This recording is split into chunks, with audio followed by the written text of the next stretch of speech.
Okay, photo, we are going to learn how to load our film in our camera. I just want to remind you that we are using 400 speed film in this class. And so if you haven't done so already, you needed to set your ISO or your ASA, that's your film speed, to 400, okay?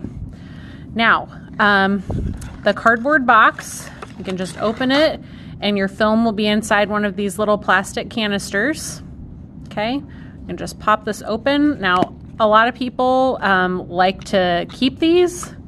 Maybe you have beads or small jewelry or something that you want to keep. Doesn't matter to me, or you can just recycle it, okay? But here is your film, and a little bit of film will be hanging out. That's to help us load the film. Now, notice that this one is a roll of 24 exposures. That means you can take 24 pictures, okay? And we are using black and white film. Now we need to open the back of our camera. Remember, we're going to use our rewind to pop open the back. Okay. Now, one thing that I want you to notice here is that I have two spools on this right-hand side, okay? Now, if you're looking at your camera and you don't have those two spools, okay, that might mean that your camera does auto loading. And so what I would want you to look for is right down here in the bottom right, you may see a little red or orangish looking rectangle. If that's the case, then your film will auto load. Okay, so I'm going to pop that up. Okay, our film sits down here. Now notice it's not going in right away. Okay, sometimes you might have to pull up on this little lever, your rewind knob, just a little bit to get it to fit into place. Okay, and we are going to pull the film across. Now, if you are somebody that auto loads, you would pull this film all the way to the edge where the red rectangle is, and then you would simply shut and actually clasp your camera case together. Okay, and you should hear some sort of mechanism loading, okay?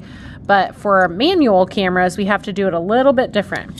Now remember, these little sprockets here are meant to actually engage with these little holes in the film, okay? That's how it's gonna feed forward. I know it's a little bit hard to see here, but on my spool, I just have these little black indentations. Now you might have a gray spool and it has lots of vertical lines. They all are meant to do the same thing. They're meant to have you tuck this edge of the film into it. Okay, so I'm gonna pull out a little bit of extra film. Now notice I'm tucking it in to that little vertical slot here, okay?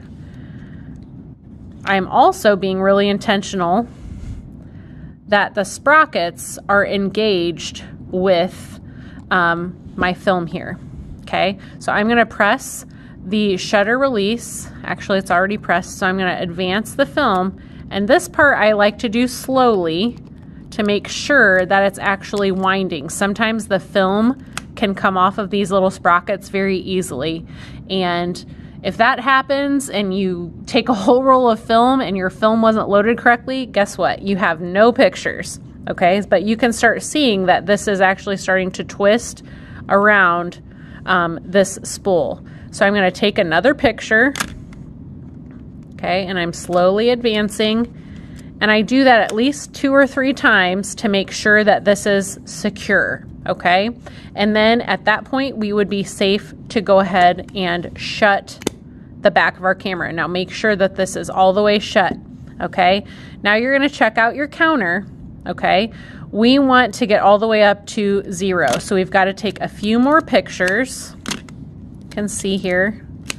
And now I am at 0. Okay, so each roll of film actually has a few extra shots built into it just because you do have to pull out a little bit of extra film to go ahead and load it and have it be loaded correctly. Okay,